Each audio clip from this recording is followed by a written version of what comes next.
WBOB out there in Rhode Island, KFRK in Denver. And for a complete list, check out our website, JiggyJaguar.com, SkyhawkAfterDarkRadio.com as well. And we have got a tremendous guest with us today. You are amazing, my friend. Go ahead and give us a brief introduction on yourself so I don't miss anything. My name is Tom Devlin. I am a owner and operator of Tom Devlin's Monster Museum right outside Las Vegas. I also have been doing makeup effects for about 25 years, and I direct indie horror films. That's awesome. That is tremendous. So there's a lot there. First of all, the next time I am in Vegas for the Pawn Convention, I need to come by and we need to do a video interview with you at the museum. I think that would be that would be amazing. So you direct indie horror films. First of all, I have been around a lot of, just because of the business that I'm in, I've been around a shit ton of rappers over the years, and a lot of these guys are making movies. A lot of these guys are making music videos. What is, you make indie horror films. Talk to me a little bit about this process and how this all goes about. So, talk to us, my friend. I own a small production company called Plan 10 Pictures, and we specialize in genre films, whether it be horror, sci-fi, raunchy comedy, whatever it is. And we like to cater to fandoms, and all of our films are packed full of well-known names, and we try to keep them entertaining. I think we've got 11 feature films under our Plan 10 brand, and we just keep making it. We have 2 in post right now, but our most recent film, The After Dark, is coming out on July 9th on Tubi. All of our films are available on Tubi to watch for free, whether you don't have to sign up for an account. You just go on Tubi and you can watch any of our movies. Fantastic. So that is a process that I find absolutely amazing with all the streaming and all the various things that are going on of these films being available on Tubi and all these other various platforms. How in the world do you go about doing that without giving away the shop? so other people steal your idea, because that's what a lot of people do. If anybody has the gumption to dig themselves into the holes that we have, I welcome them. Because there's an extreme amount of footwork to get everything going, but my debut film, Teddy told me to, my debut film as a director was the first movie that I decided that I wasn't going to try to find traditional distribution for. Okay. I was going to own it and own all of the rights to everything. And because of that, the next several, I've just worked really hard to build relationships with different businesses and companies, and that's how we get our feature films to the streaming sites. And the big thing is with the streamers, like I say, The After Dark will be available on July 9th on Tubi. It will also be on Amazon Prime, Google Play, all these other things. Yeah. But when I love Tubi because it's kind of like the old video store. Like, there's such a great library on there. It's all free. It's very easy to access. So I'd rather point them in one direction than say, oh, you can watch it on DirecTV, Apple Play, Google Play, blah, blah, blah, blah, blah. It's easier to just say, go straight to Tubi, the home of Plan 10 Pictures. That is amazing. That is amazing. So, take me through the process of how you put these films together, because I'm assuming you storyboard everything, take me through this process, because I would love to know what your creative process is. Well, basically, I'm an idea guy, so I have a lot of ideas of what I want to do, and then I'll jot down what I imagine to be a 90-page script by hand, and I'll just write my ideas as a fluid vision, and then I hand that script off to my wife, who will then type it out, and it's usually about 27 pages, which in the film industry, a page equals a minute of film. So you really do need 90 pages to make a feature film. So then I go to one of my writers, whether it be Josh Cornell or Waleed Atchie or somebody, and then I have them flesh out the script, write the script, and then once we have the script, we go into casting. Once we go, we got to pick our stars that are going to play through the whole film. So we also have to pick our cameo spots, whether that be adult performers, wrestlers, musicians, or horror celebrities. So we pull in cameos. We try to give the cameos a big enough role that they're excited to be there, and they want to do it. And then we shoot in like 5 to 7 days. And, that's awesome. Go into editing. When we edit, the editing process takes up to a year, but, you got to edit, sound design. I mean, it's filmmaking. We just do filmmaking on a lower budget and a lower time frame, but it's not any different than you would make any movie. That's fantastic. We have got a great guest with us today. He joins us live here on our big broadcast. I love the fact that that you basically spoke my language when you were talking about the various people that you cast in these movies. You said adult film stars and pro wrestlers. That's I love it. And being out there in Vegas, I am almost assured that you have got your pick of both genres. Oh yeah, and we fly them out. Our last film, the After Dark, what I'm focusing on right now is it stars Gangrel from WWF. That's right, baby. And Gangrel, this is his first starring role ever. And he's a vampire warrior, which he's played for 30 years, but he's never been in a movie. It stars Sin Bodhi. Which is fascinating to me, that he's never been in a movie. Never been in a movie. He's never been a vampire in a movie. It stars Sin Bodhi. Sin Bodhi, baby. That's right. Also Kizarny from the WWE. Yep. Paul London has a small part in there. And then we got a lot of local wrestlers. But then, and on the adult side, we work a lot with Daisy Ducati. She's got a big role in the After Dark.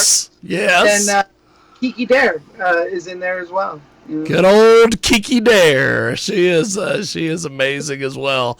A lot of my films. She was in Slaughterhouse on the Hill, Las Vegas Frankenstein, and now the After Dark. Las Vegas Frankenstein. Talk to us about Las Vegas Frankenstein. I love the title, my man. Las Vegas Frankenstein is a classic 1940s monster movie brought up to date, but it's not like a silly slasher film it very much is a throwback to the 40s monster movies. I was a teenage wolf and stuff like that. It's in color, but I would like to release a black and white version. But it has Daniel Roebuck, Noah Hathaway, who was Atreyu in Neverending Story. Of course, Kiki's in there. My good friend Vuko from the Wood Rocket world is in there, and that is amazing. We are talking with a tremendous guest with us today. He makes all sorts of things. He is absolutely amazing. Do you have a website where people can go find everything that you've made and stuff that you're working on? Yeah, if you go to www.plan10pictures.com, you can see all of our movies that are in production or available. We sell merch. We sell, it's just kind of a little home base for Plan 10 online. That's awesome. Plan10pictures.com. And so if you go over, by the way, to plan10pictures.com, you're going to see a little bit of everything. You've got, every film you can think of up there. What has been, after making all these movies over the years, what has been the most fun one that you've made? The After Dark, the one we are currently promoting, was the most fun I've ever had in my whole life. That's awesome. 27 years in the making. When I came up with the idea, it was 1998. Gangrel was on the top of the world in the WWE. God damn right he was.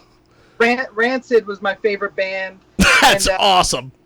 In this movie, the movie stars Gangrel as well as Lars Fredriksson from Rancid, who is also in his first film. And we were able to pull this whole thing together, and it felt like my childhood was happening in front of me. That's awesome. That is amazing. Plan10pictures.com, by the way, if you want to go over and see what they are up to over there. So, without giving away any numbers, because I don't need numbers. I just want a little bit of information. What is the most successful film that you've done money-wise? I would say our first film that we put out, Teddy Told Me To, which is actually our 5th film we put out, but our first one that we helmed the ship on. Yeah. Teddy Told Me To is a slasher film. Some of the adult stars in that is Kiki, and we have Tabitha Stevens has a big juicy role in there. And that movie, it surprised me because we made it for passion, we made it for fun, and then it worked, and people gravitated to it, and it's done really well. That's awesome. That is fantastic. So when you sit down and you decide, hey, we're gonna put one of these together, do you have, since you've put so much different material and different films out there, do you have, like, basically, is this thing essentially auto booked? Do you go, okay, this is where we're going to shoot, this is what I'm going to have in it, is everything pretty much a rinse and repeat process, or is it still to this day, hey, I have no clue, we're just going to make a movie? No, I have a formula that I stick to because I don't know how much low-budget horror or low-budget films you watch, but they can be really boring. Yes. And the whole point of what we do is it's a wild roller coaster ride that never slows down. And there's not a part where you should pick your phone up or go to the bathroom. We keep them short and we keep them sweet. So when we put a movie together earlier last month called It Steals Your Skin. And when we put it together, the first thing we said is, who's available? Let's pick our cast members before we write the script, so we can write the script about those cast members. And then, so we have a good little group here, and we just kind of we hammered out a script, came up with a cool monster, came up with some babes, put it together, and it's good to go. And sometimes, we made a movie called Nameless with Katie Morgan, Ginger Lynn, Steve Hansen, who's my favorite killer. We put him in everything. And that movie, that is amazing. That movie came to be because somebody came to me and said, can you make us a movie for this very low number? I said, 100%. And I called the troops. They showed up. And we just made it. It wasn't autopilot, but because of the formula and because we all work together so much, and it's like a family, it really did just come together. Yeah. Yeah. I think that's awesome. I think that's fantastic. We usually shoot in 5 to 7 days, which is pretty unheard of for a film. But we shoot 21 pages a day. Yeah. Now, something else. Where do you source your music for something like this? So it depends. On the After Dark, it's a very punk rock movie. Everything is punk rock. It takes place at a punk rock club. Lars Fredriksson, who was in Rancid, he's also in another band called the Old Firm Casuals, and he gave us some music. I have a punk band called Switch to Fakey. We provide a bunch of the music. We go out to our friend Justin Scard of The Scard is in our movie, and he gave us some of his songs. So we use it that way. I really try to keep everything within the friend pool, but if there's a song or sounds that I just think fits the bill so much, I'll reach out to a stranger and be like, man, I love this song. We go through ASCAP. We put cue sheets out there, so they'll get paid every time something gets streamed. You know what I mean? I don't know how much it equates to, but I can usually make a deal like, hey, if you give us your music, we'll full credit That is amazing. That is fantastic. We've got a great guest with us today. He joins us live here on our big broadcast. And just the movies and everything you're doing. I am just amazed I've been able to talk to you today because you've got a lot going on. So what is the best time of the year for you to put a film together? Since you're out in Vegas where it's probably 1,000 degrees today. It gets a little hot. So like our next film that we're going to make, it's called Bloody Bluff. It's a Sasquatch film. We are shooting up in Mount Charleston because it's about 20 degrees cooler. But we make movies year round. It doesn't matter if it's freezing or if it's sweating. You know, Slaughterhouse on the Hill, we shot, everybody was so hot. And then we did pickup shots in December and everybody's freezing. You know, it's... we just do it. It's one of those things. When you live here, it's not like flying in and getting hit with it. Like, we're kind of used to it. Yeah, that's amazing. So once you're done with the movie, once the movie is done, you've edited it, you've done all the various things. What is that post-production process? Once you have the movie in hand, what happens next? So then we have to go to delivery. And like I said, we primarily push Tubi, but it goes to many different channels. Yeah. They're all supposed to hold it to the same date, so nobody's releasing it early. And by the time I deliver it, it's usually 3 months before it will actually be released. Yeah. And in that time, I do horror conventions. I do meet and greets and signings, and I sell Blu-rays and early edition Blu-rays. You know, a lot of people think physical media is dead, but the collectors love autographs, and you can't autograph the Tubi video. I can That's autograph. Right. So it puts the movie in their hand, even if they're never going to watch it that way, and then they'll watch it on Tubi because the reminder's sitting on their shelf. You know what I mean? But it's like I sent Lars Fredrickson to.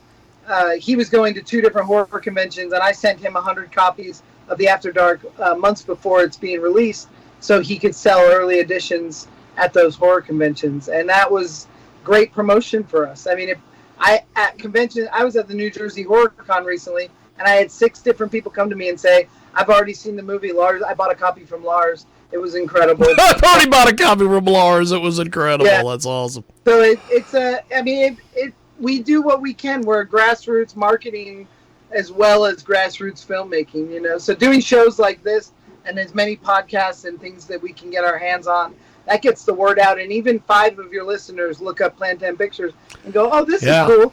Then they're scrolling online later and they see it. Yes. Now maybe they'll watch it, you know, or maybe they'll order it online, you know, and want a physical copy because there are still collectors out there. And we put a lot of horror icons in our movie. So when you go to those conventions, these are very autographable films because there's so many cameos in them. That's awesome. So when you do that, take me through that process of getting a hold of these various people that are, you know, the who's who in the horror genre and getting them in the film. What the hell is that process like? Well, it's really... It's all they can say is no, right? And, yes. That goes for the wrestlers too. Like, I'm such a huge wrestling fan and Attitude Era guy. My 2 favorite wrestlers are Mankind and Gangrel. I didn't know Dave Gangrel, Dave Heath. I just called him. I said, "Hey man, I'm making a horror movie. I'd love to put you in it." And he said yes before he even read the script. I mean, I offered to pay him, and he said yes. And then when he read the script, he realized it wasn't just a one day cameo. He's the main bad guy, you know, and lots of dialogue, a huge performance. And he tried to get out of it. Like, he was like, I'm busy. Oh, you know, this, that, the other thing. And then when my producer picked him up from the airport, he told her, he said, "Your boss is the most persuasive human I've ever met." Because I would talk him through it. I'd be like, "No, it's going to be great. It's just you. You've been this character." And he's like, "But I've never acted. I don't read lines." "Oh, that's fine. You know, if you don't say the lines right, it's just you. I wrote the movie about you, you know. And I just blew him up a little, you know. But then he got there. We had so much fun. I believe we're lifelong friends. I mean, Dave. That's fantastic. Sweetest humans ever. He was so nervous and he was so scared. Even to watch the premiere, he put a YouTube video up and he was just terrified of his performance, which blows my mind because he's wrestled on. He's every been content. This guy, for how many goddamn years? But he came out and he did it, and that is amazing.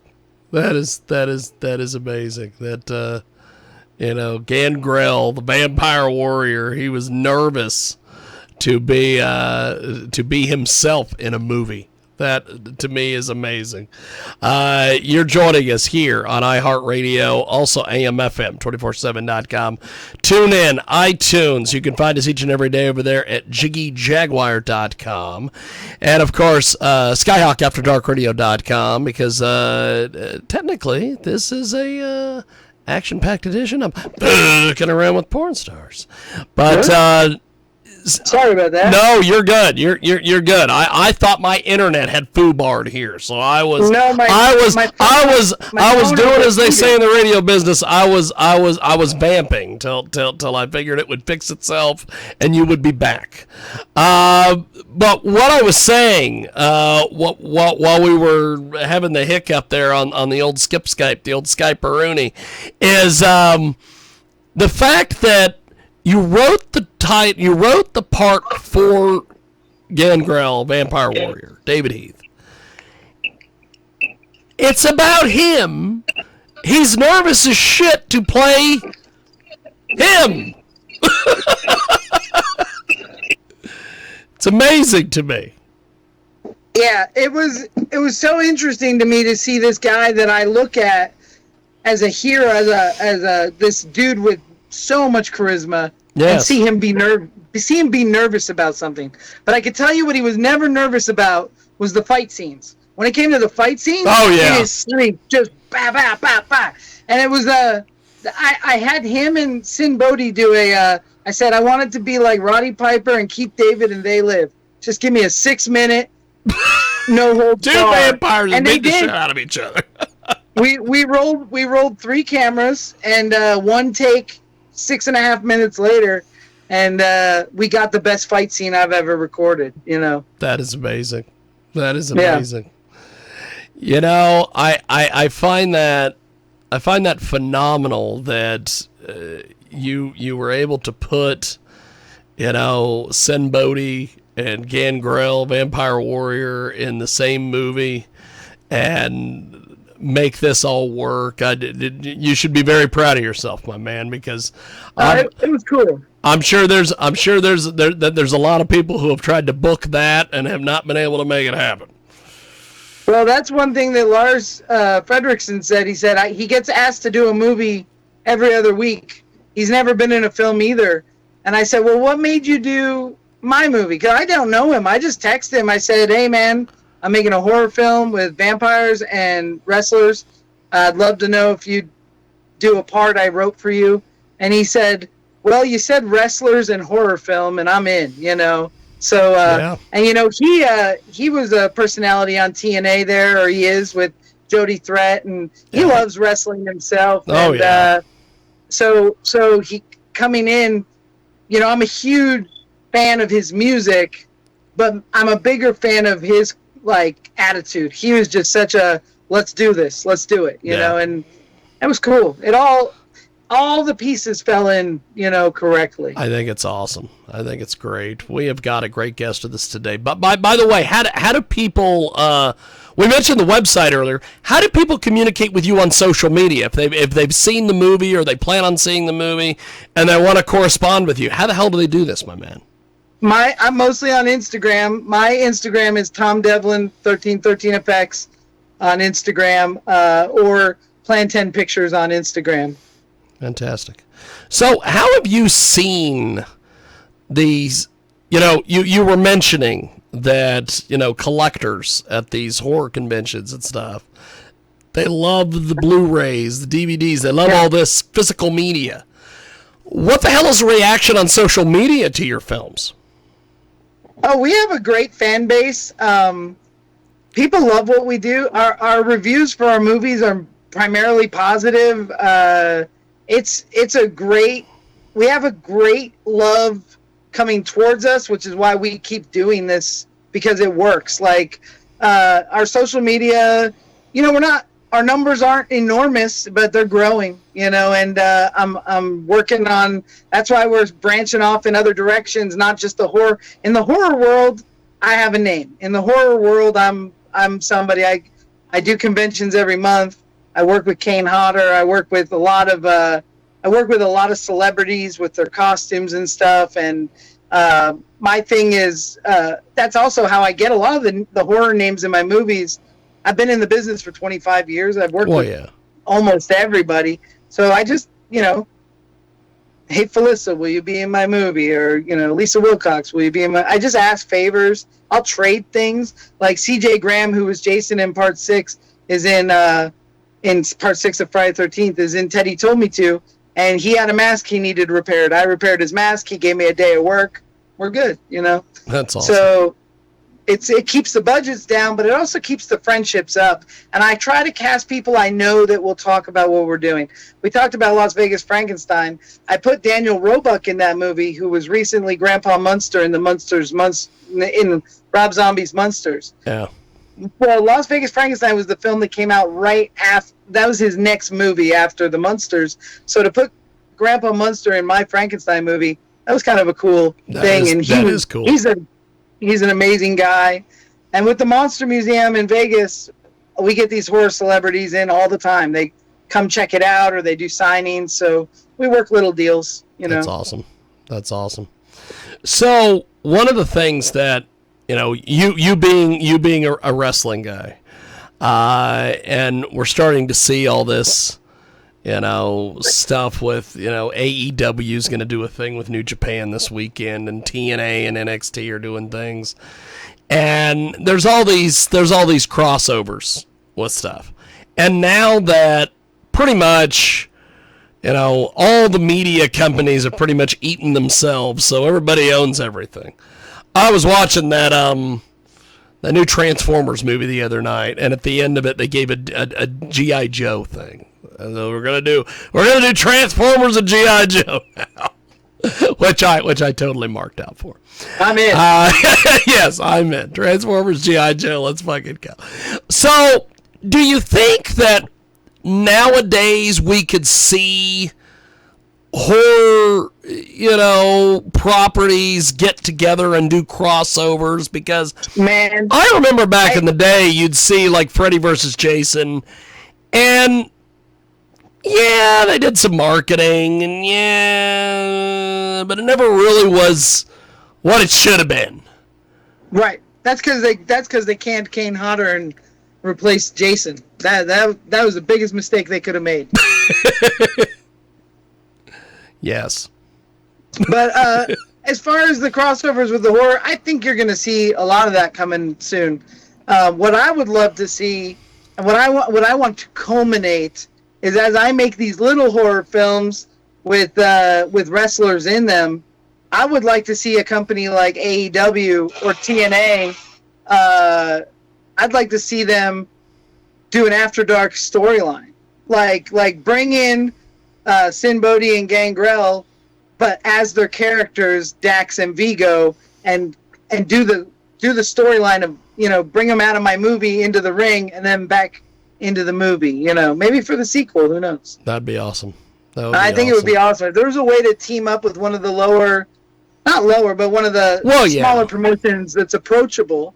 I would love to somehow work out of the movie and back in. I mean, they used to do that, like when they brought David Arquette into WCW. I know everybody hates it, but I love Ready to Rumble. And Ready to Rumble was a good movie. I liked. I think it's awesome that David Arquette was wrestling in WCW. I always think it's hilarious every year, right around the time they get ready to announce the WWE Hall of Fame. You always see these memes of Jimmy King. Jimmy King. When's he going in the Hall of Fame? The greatest wrestler of all time. That's right. So, and something else, and you would be the perfect guy to talk about this. I have always, like, when we started going to the ABNs and Exoticas and all these things, I'm a huge wrestling mark, and I'm a huge porn mark, too. And somebody made a comment to me one time about, well, the porn stars and the wrestlers, and do they mix, blah, blah, blah, blah. And then I started seeing these guys with these replica title belts that would show up to the fucking AVNs. And these girls are they're getting photos with the Divas belt. And you can clearly tell some of them were like, I don't know what the hell I took that picture for, and I don't know what the hell I'm holding. But I managed to put this theory to the test one year. And you probably know this guy being in Vegas. I got a hold of a Macho Man Randy Savage impersonator out there in Vegas. The Ghost of Macho Man? The Macho Man, yes. Yeah, there's a guy here called the Ghost of Macho Man that's brilliant. And I got a hold of him one year and was wanting to do an interview with him when we were out there, because I do a little bit of everything when we're out there in Vegas. And he was like, can I get a pass, go to the ABN? I said, oh yeah, sure, I get you in, I don't care, whatever. And he's like, I told him, I said, but you gotta show up in the gimmick. And he's like, nobody in the porn world would know who the hell the Macho Man is. I'm like, are you out of your mind? And the third, he was supposed to come in on Friday, so we were there Wednesday, Thursday, and on the Thursday, I told a whole bunch of different people that I knew that were either athletic type people like Derek Pierce, who's got a CrossFit gym and all these things. And I'm like, hey, how would a Macho Man impersonator go over this? And he goes, dude, it would be huge. We all remember Macho Man Hulk Hogan and Ultimate Warrior. And I'll tell you, when we had that motherfucker show up, he showed up in the Slim Jim Macho Man outfit. He was so over. People were getting photos with him. That entire press room was sold out. When we walked in, he was getting a standing ovation from people. And the only thing that we ran into, which really wasn't that big of a deal, because he did it primarily as joke material, and actually I'm glad he did it. But everybody and their brother, from the marks, the porn marks, to the porn stars, loved the shit out of the Macho Man. The only person that kind of rained on the parade was Evan Stone, who walked right past him at one point and goes, didn't he die a couple years ago? And then he kept walking. But talk to me a little bit about that, with the fact that wrestling and porn, they go together, baby. There's a really cool thing with both wrestlers and porn stars, and the reason that I film my movies with them is I primarily make horror movies. You need to have boobs in horror movies. Yes. Porn stars have no problem showing their boobs. Sometimes it's hard to get them to stop showing their boobs. So, but the wonderful thing about them is we move very fast. Like, we shoot very fast. Yes. They are both expert improvers. Wrestlers don't read scripts. They're given points, and they hit those points. I worked in the adult industry for a long time. I have 15 AVN nominations, and I won one. That is awesome. I mostly work with Leroy Myers and his crazy parodies. I make monsters for Wood Rocket, and that's amazing. Watching them improvise and how funny they can be, and how he could just throw directions at them, and these on screen they're just changing path. That's why I bring the porn stars. Like, Daisy's not just a porn chick in my movie, she's an actress in my movie, and she's great because I can give her the points of where she needs to get, and if someone else goes off book, they just dance, they just get there, and then I don't do a million takes, so they can replicate it too. Kiki is exactly that. She is. Kiki Dare should be on a sitcom comedy on mainstream primetime television. She is the funniest human and so quick-witted and picks up on what we're doing. We were doing Slaughterhouse on the Hill, and I threw some references of this cheesy 90s movie I love, Back to the Beach. Nobody really got what I was saying but Kiki, and she went with it, and then this other guy across the room got it, and they're throwing jokes back and forth, and it fills that scene with authenticity because they're such good improvers. Awesome. And then, of course, with the wrestlers, they can also do their own fight choreography, which really helps. But to put them together, I think it's like peanut butter and jelly. The only problem is I don't want to be I don't want to get canceled or removed from either culture, but I know that in recent years, since Divas went away and the now it's the Women's Championship, and I'm all for it. Women's wrestling is incredible. It's so entertaining. But I know they don't want the days of Sable and the Attitude Era anymore. They're not looking for bikini models and Stacy Keibler. They're looking for Becky Lynch, which I mean, Becky Lynch is the best female wrestler I think that maybe Lita. They're both fucking good, but they're trying not to over sexualize women in wrestling. But within the movies, having sexy babes and wrestlers together is like peanut butter and jelly. Oh, it's amazing. It's amazing. And also, like, Daisy Ducati, if anybody's not familiar, not only can act, not only is a vixen, she does weapons training. She does amateur wrestling. She is so athletic and so easy to... We put her in a Filipino stick fighting class for a couple weeks because there's a sword fight. There's a sword fighting scene within this movie. And her and Steve Hansen and my wife, Lola Devlin, and Ashley Ballou, our star, picked up the sword fighting in very short time. And on the film, it looks like they've been training for Star Wars. You know, it's really... I'm really proud of everything we've done and the amount of work people put in. So when we're shooting, it goes very easy. That's amazing. You're just fantastic. Just from everything, from the movies to you're fantastic as well. Everything you're doing. You're speaking my language, baby. So you brought up something that I would be remiss if I did not talk about it. There would be all sorts of people who would get mad. You won an AVN? I won an AVN along with a group of people.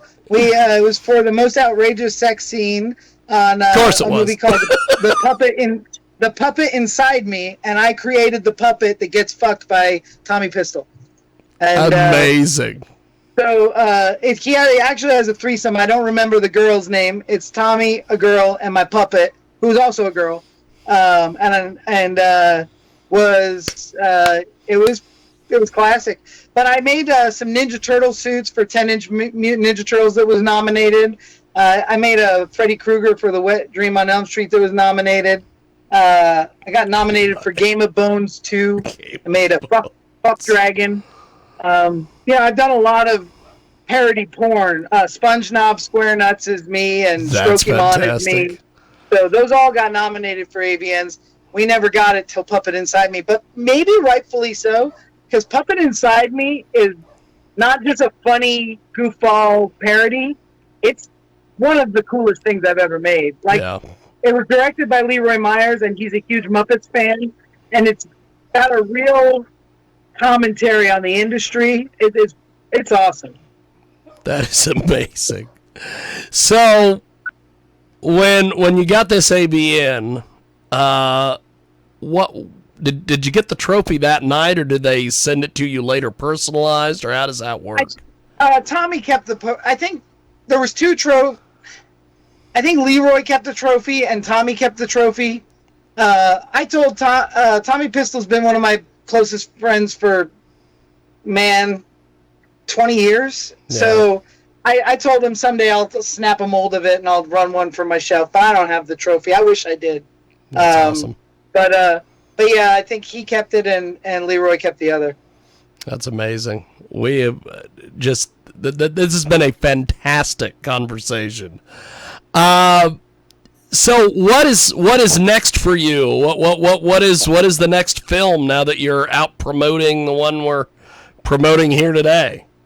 The After Dark comes out July 9th on Tubi, and then we have 2 films in post-production right now. One of them is called Laughter Face, and one is called It Steals Your Skin. So hopefully Laughter Face will come out around April, October, I don't know. I don't think we can hit the October mark. I think April 4th or something. Yeah. And then It Steals Your Skin will be after that. Then we're going into production on Bloody Bluff, which is a Sasquatch film up in the mountains. That's just amazing. Well, as you know, now that the ABN has thankfully left Resorts World and has gone back to the Hard Rock or the Virgin Hotels, whatever the hell you want to call it, I can go back to the ABN. Because I did the Resorts World the very first year. And when it became a track meet, and I was running from room to room to room to room to room, never again. Yeah. So I skipped this year, which, from what I understand, they put everybody in a tent or some kind of shit. And I'm like, thank God I didn't go to that one. But I do plan on going to the ABN in January. So as we get closer, I will definitely get linked up with you, and we will do some stuff from the horror museum and everything. That would be so much fun. Very cool. Very cool. Yeah, you got to come out. Because that would be amazing. I know a couple years ago. There was a chick that I interviewed on another radio show who did apartment wrestling in Vegas, and she had challenged me to do apartment wrestling, and we were going to do that, and that never happened. But I definitely want to come out there and talk to you and hang out, and maybe someday me and my sombrero could be in a horror movie. I don't know. Maybe. I'll tell you, if you ever did that, and I got killed in the movie, you would sell a shit ton of them in the state of Kansas. All right, because they would love that. They have been praying for the days that someone got revenge on me. But you are fantastic. Before we let you go, when is the movie available on Tubi again? July 9th, you'll be able to see the After Dark on Tubi. What is amazing, I don't know what you're doing as far as pre-promotion for this thing, but I happened to see, I'm trying to remember what the hell it was. It might have been YouTube? I don't know. I seen something just this week where I seen a poster or some promo or something somewhere. Everywhere. And I was like, Grant Grell's in a fucking... and then when I talked... everybody's eyebrow.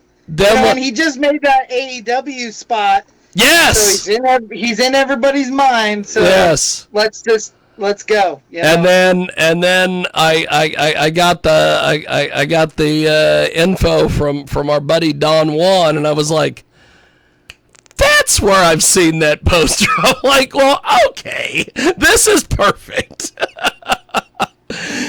It's too bad that you couldn't have, although you've got things, marketed and put together the way that you've got a formula that works for you, and it's don't break it if it's not, all that. But it's too bad you couldn't have figured out that he was going to do that fucking spot at that pay-per-view and release that fucking movie a day or two either after or before. I had no idea. I didn't know until after it happened. It was a secret. They kept a lid on that sumbitch. Well, the crazy thing is when we were shooting was over WrestleMania weekend. And then, Edge walked in with the Brood jacket on, the Brood music, and then everybody was like, oh, Gangrel couldn't be there for previous obligations, And I got a million texts. Is this because of your movie? Is this because of your movie? And there is no way that Gangrel is going to turn WrestleMania down for my movie. I'm sorry, that is amazing. but on WrestleMania night, we were shooting the biggest fight scene of the movie, and I told everybody in the room, "This is Devlin Mania right here. This is we're having our own personal." That's right. We're having our own personal WrestleMania right here. Well, that is fantastic. Before we let you go, run the website, the social media, and everything down for us one more time. Plan10pictures.com. Also, Plan 10 Pictures on Instagram, Twitter, TikTok, all of that. And then Tom Devlin's 1313 Effects is my Instagram. Amazing. Well, Tom, it's been a pleasure. I want to do this again. Maybe even, we could do this a couple weeks after the movie's released to get the feedback from what people are saying about the movie. I think that would be awesome as well. That would be great. All right, brother. Well, have yourself a wonderful evening. Thanks for making some time for us today, my friend.